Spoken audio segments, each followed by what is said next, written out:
মাত্র ১.৫ ঘন্টা সময়, আর এতেই যেন বদলে গেল পুরো শহরের চেহারা। গ্রীষ্মের দাবদাহের মধ্যেই হঠাৎ আকাশ থেকে ঝরতে শুরু করলো বিশাল বিশাল বরফের খণ্ড।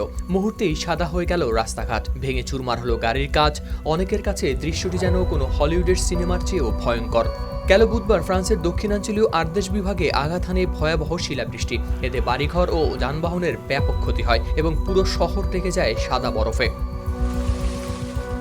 ভিডিও ফুটেজে দেখা যায় বিশাল আকারের শিলা একটি উঠানে আছড়ে পড়ছে এবং অল্প সময়ের মধ্যেই জায়গাটি যেন পরিণত হয়েছে একটি সাদা চাদরে। ১৫ জুলাই স্থানীয় সময় বিকেল ৩টার কিছু পরেই ঝড়টি আঘাত হানে ওবেনাসে। ৯০ মিনিটেরও বেশি সময় ধরে চলায় এলাকাটি যেন পরিণত হয় ধ্বংসস্তূপে। শিলার আঘাতে ভেঙে যায় অসংখ্য গাড়ির উইন্ডস্ক্রিন, ক্ষতিগ্রস্ত হয়েছে অনেক ভবনের ছাদ। একই সঙ্গে প্রবল বৃষ্টিতে সৃষ্টি হয়েছে আকস্মিক জলাবদ্ধতা ও বন্যা পরিস্থিতি। দমকল বাহিনী জানায়, ঝড় চলাকালে শুধু বন্যা ও আবহাওয়া জরুরি সহায়তার জন্য তারা পেয়েছেন শতাধিক ফোন কল। ক্ষতিগ্রস্তদের উদ্ধারে ও জরুরি সহায়তা দিতে দ্রুতই কাজ শুরু করে স্থানীয় কর্তৃপক্ষ।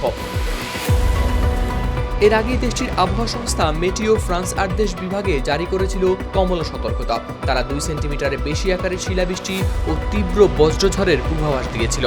আবহাওয়াবিদরা জানান, কয়েকদিনের তীব্র তাপপ্রবাহের পর বায়ুমণ্ডলে অত্যন্ত অস্থিতিশীল হয়ে পড়ায় উষ্ণ ও আর্দ্র বাতাস দ্রুত উপরের শীতল স্তরে উঠে গিয়ে শক্তিশালী ঊর্ধ্বমুখী বায়ু প্রবাহ তৈরি করে। আর এই প্রবাহ বরফকণাগুলোকে দীর্ঘ সময় বাতাসে ভাসিয়ে রাখে, ফলে সেগুলো আকারে বড় হতে থাকে এবং একসময় বিশাল বরফখণ্ডে পরিণত হয়ে আছড়ে পড়ে মাটিতে। হাওলাদার শামীম, RTV।